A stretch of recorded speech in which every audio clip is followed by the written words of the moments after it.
Perkenalkan, nama saya Mila Jamilah Nurkomariah dengan NIM 1806509. Di sini saya akan menjelaskan pengertian keterampilan membimbing diskusi kelompok menurut para ahli. Menurut Trusman, tahun 2013 halaman 89, keterampilan membimbing diskusi kelompok kecil adalah salah satu cara yang dapat dilakukan untuk memfasilitasi sistem pembelajaran yang dibutuhkan oleh siswa secara kelompok. Untuk itu, keterampilan guru harus dilatih dan dikembangkan, sehingga para guru memiliki kemampuan untuk melayani siswa dalam melakukan kegiatan pembelajaran kelompok kecil. Yang kedua, menurut Sanjaya, tahun 2006, halaman 157, mengatakan bahwa diskusi kelompok kecil dilakukan dengan membagikan siswa ke dalam kelompok-kelompok. Jumlah antara siswa adalah 3-5 orang. Pelaksanaannya dilakukan dengan guru menyajikan permasalahan secara umum. Kemudian, masalah tersebut dibagi ke dalam submasalah yang harus dipecahkan oleh setiap kelompok kecil. Setelah diskusi dalam kelompok kecil, ketua kelompok menyajikan hasil diskusinya. Dan yang ketiga, menurut Anita, tahun 2007, keterampilan membimbing diskusi merupakan keterampilan dasar mengajar yang diperlukan untuk lebih meningkatkan keterlibatan siswa dalam pembelajaran.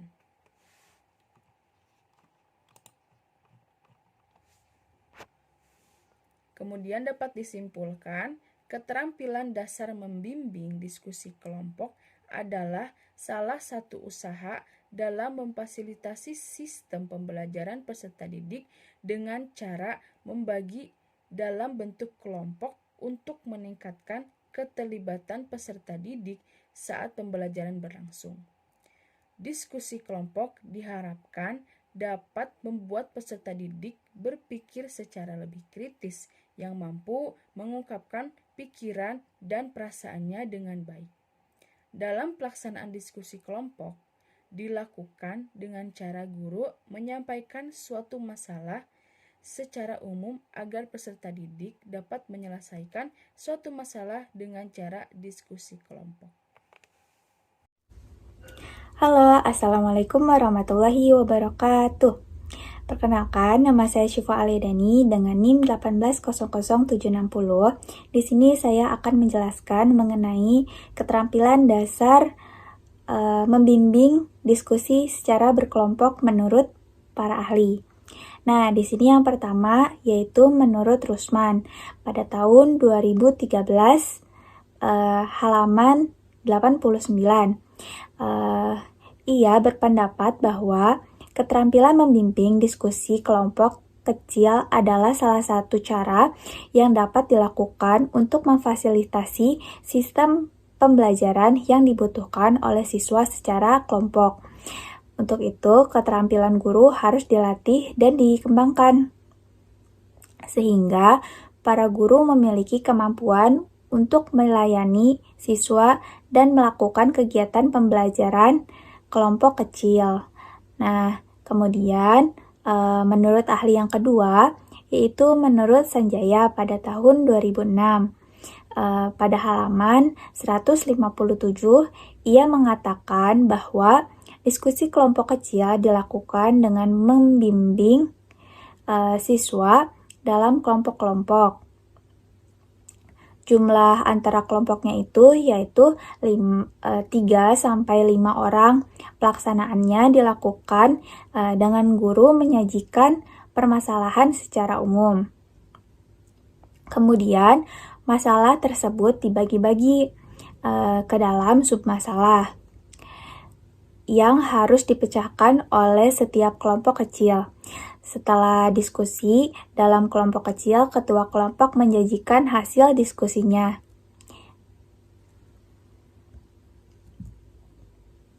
Nah, kemudian menurut para ahli yang ketiga, yaitu menurut Anita pada tahun 2007. Ia mengatakan bahwa keterampilan membimbing diskusi merupakan keterampilan dasar mengajar yang diperlukan untuk lebih meningkatkan keterlibatan siswa dalam pembelajaran. Mengingat keterlibatan siswa dalam pembelajaran merupakan hal yang sangat dituntut dalam setiap pembelajaran. Jadi, guru dituntut untuk menguasai keterampilan membimbing diskusi. Alasan pentingnya diskusi adalah agar dominasi guru di dalam kelas bisa dikurangi, sehingga terjadi kesempatan siswa untuk berpartisipasi secara aktif. Jadi, tidak hanya guru saja yang aktif, tetapi siswanya juga. Salah satu cara yang dapat dilakukan oleh guru dalam kaitan ini adalah memberikan kesempatan kepada siswa untuk berdiskusi secara kelompok. Melalui diskusi kelompok, diharapkan siswa dapat berpikir secara kritis dan juga mampu mengungkapkan pikirannya dan perasaannya dengan baik. Jadi, dapat saya simpulkan bahwa keterampilan dasar membimbing diskusi kelompok adalah salah satu usaha dalam memfasilitasi sistem pembelajaran peserta didik dengan cara membagi peserta didik dalam bentuk berkelompok untuk meningkatkan keterlibatan peserta didik saat pembelajaran berlangsung. Diskusi kelompok diharapkan dapat membuat peserta didik berpikir secara kritis yang mampu mengungkapkan pikiran dan perasaannya dengan lebih baik. Dalam pelaksanaannya juga, diskusi kelompok ini dilakukan dengan cara yaitu guru menyampaikan suatu masalah secara umum agar peserta didik ini dapat menyelesaikan masalahnya itu dengan cara berdiskusi secara kelompok. Sekian pembahasan yang dapat saya sampaikan. Wabillahi taufiq wal hidayah. Wassalamualaikum warahmatullahi wabarakatuh. Saya Endah Marwati, NIM 1806677 akan memaparkan mengenai keterampilan dasar guru ketika membimbing diskusi. Menurut Mulyasa dalam Suwarna pada tahun 2006 halaman 80 menjelaskan bahwa ada beberapa keterampilan yang harus dikuasai oleh guru ketika membimbing suatu diskusi. Keterampilan yang pertama yaitu memusatkan perhatian.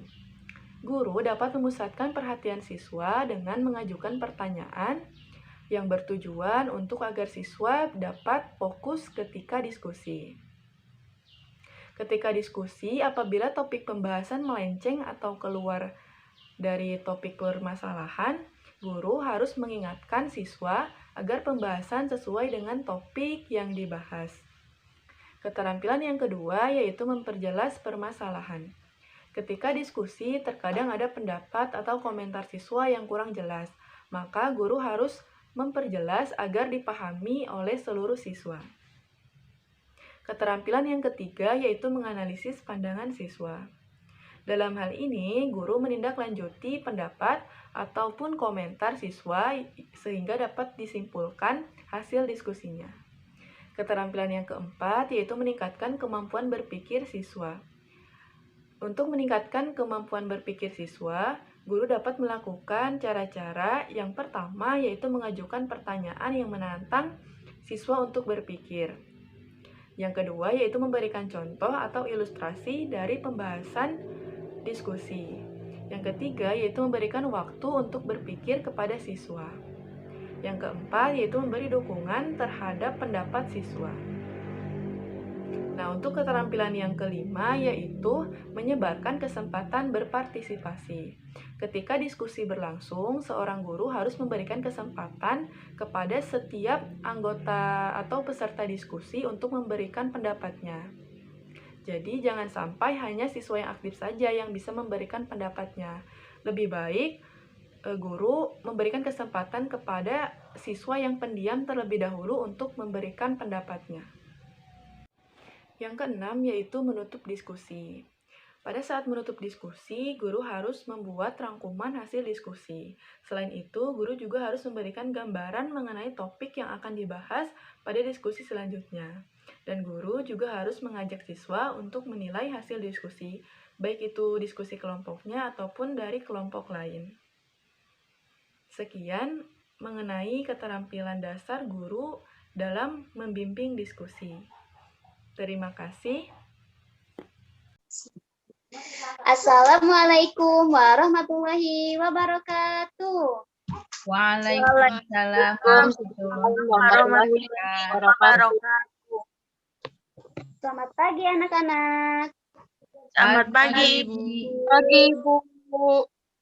Apa kabarnya hari ini? Alhamdulillah. Luar biasa. Allahu Akbar. Alhamdulillah, sehat semua ya. Nah, sebelum kita mulai pembelajaran hari ini, alangkah lebih baiknya kita berdoa terlebih dahulu. Berdoa mulai. Berdoa dicukupkan. Nah, selanjutnya Ibu absen ya. Yang pertama ada Alia hadir. Hadir, Bu. Ayu hadir. Hadir, Bu. Dia hadir. Hadir, Ibu. Enda hadir.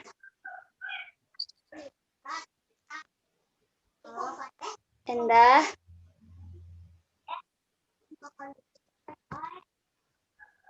Nah, ya lanjut ya.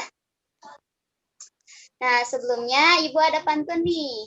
Jalan-jalan ke Papua, jangan lupa beli baju. Selamat pagi semuanya, semoga sehat selalu. Nah, anak-anak, kemarin kan kita sudah belajar mengenai apa itu cuaca. Nah, sekarang kita akan belajar mengenai jenis-jenis cuaca. Sebelumnya, ada yang masih ingat apa itu cuaca? Keadaan suhu udara, Bu. Gejala alam, Bu. Ya, ada lagi? Ya, betul sekali yang Mila sama dia bilang bahwasanya cuaca itu merupakan kondisi udara atau gejala alam yang terjadi di suatu daerah dalam waktu yang sangat singkat. Nah, cuaca juga merupakan keadaan atmosfer pada suatu tempat dan suatu waktu yang berkaitan dengan suhu udara, sinar matahari, angin, hujan, dan kondisi udara lainnya. Nah, sekarang mari kita saksikan video mengenai keadaan cuaca terlebih dahulu.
kira-kira cuaca apa saja sih di video yang telah kita tonton tadi. Dan diskusikan bersama teman kelompoknya. Baik, Bu.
Ibu mau perwakilan dari kelompok masing-masing untuk menjelaskan hasil diskusinya. Nah, dari kelompok 1, siapa nih yang mau jadi perwakilannya? Hana, Bu. Ya, Mangga Hana untuk menyampaikan hasil diskusi dari kelompok 1. Oke, Bu. Assalamualaikum warahmatullahi wabarakatuh. Perkenalkan, nama saya Hana Amira Zain, perwakilan dari kelompok 1. Di sini saya akan memaparkan kesimpulan dari hasil diskusi yang tadi dilaksanakan. Jadi kesimpulannya yaitu cuaca merupakan keadaan udara pada waktu tertentu yang disebabkan oleh perubahan suhu udara. Cuaca itu ada banyak, ada cuaca cerah, cuaca berawan, cuaca berangin, cuaca hujan, dan lain-lain. Lalu banjir bukan termasuk cuaca karena banjir merupakan akibat dari terjadinya hujan yang berlangsung sangat lama, sehingga sungai, parit, dan tanah tidak bisa menampung air tersebut dan akhirnya terjadi banjir. Lalu berawan termasuk cuaca karena disebabkan oleh tekanan udara, suhu, dan angin. Cuaca itu biasanya terjadi sebentar dan bukan dalam jangka waktu yang lama. Kalau dalam jangka waktu yang lama disebutnya musim, bukan cuaca. Sekian kesimpulan yang bisa saya paparkan. Mohon maaf jika ada kekurangan. Wabillahi taufiq wal hidayah. Wassalamualaikum warahmatullahi wabarakatuh. Ya, benar sekali apa yang Hana bilang tadi. Nah, sekarang dari kelompok 2 nih, siapa yang mau jadi perwakilan kelompok 2? Endah, Bu. Oh iya, Mangga Endah untuk menyampaikan hasil diskusinya. Aku, Ibu. Menurut kelompok 2, cuaca adalah perubahan suhu udara yang secara singkat. Cuaca terdiri dari cuaca cerah, cuaca hujan, dan juga cuaca bersalju. Wah, pandai sekali ya anak-anak ibu sudah bisa menyimpulkan apa itu cuaca. Nah, benar sekali ya anak-anak. Jadi, cuaca itu merupakan kondisi udara yang terjadi di suatu daerah dengan cakupan yang sempit dan dalam waktu yang singkat. Nah, ada juga cuaca merupakan keadaan atmosfer pada suatu tempat dan suatu waktu yang tertentu dan berkaitan dengan suhu udara, sinar matahari, angin, hujan, dan kondisi udara lainnya. Nah, cuaca itu waktu perubahannya sangat singkat, berbeda dengan musim. Kalau musim itu perubahannya itu cukup lama, butuh waktu sekitar 1 tahun. Nah, untuk jenis-jenis cuaca itu ada 6. Yang pertama cuaca cerah, yang kedua cuaca terik, yang ketiga cuaca berawan. Nah, cuaca berawan ini kadang ada cuaca berawan biasa, ada juga cuaca yang berawan mendung. Selanjutnya ada cuaca hujan. Nah, cuaca hujan ini biasanya disertai dengan petir dan guntur. Ada juga di musim dingin di negara yang mempunyai 4 suhu, cuaca hujan ini bisa berupa salju. 5, ada cuaca berangin. Yang ke-6 ada cuaca dingin. Nah, jadi anak-anak, cuaca itu ada 6 ya. Nah, anak-anak, itulah keadaan-keadaan cuaca. Nah, di Indonesia itu tidak ada salju kecuali di puncak pegunungan Jayawijaya. Nah, adapun cuaca yang berubah-ubah biasanya itu disebabkan oleh pergantian musim. Contohnya seperti musim hujan ke musim kemarau. Nah, biasanya itu dikenal dengan musim pancaroba.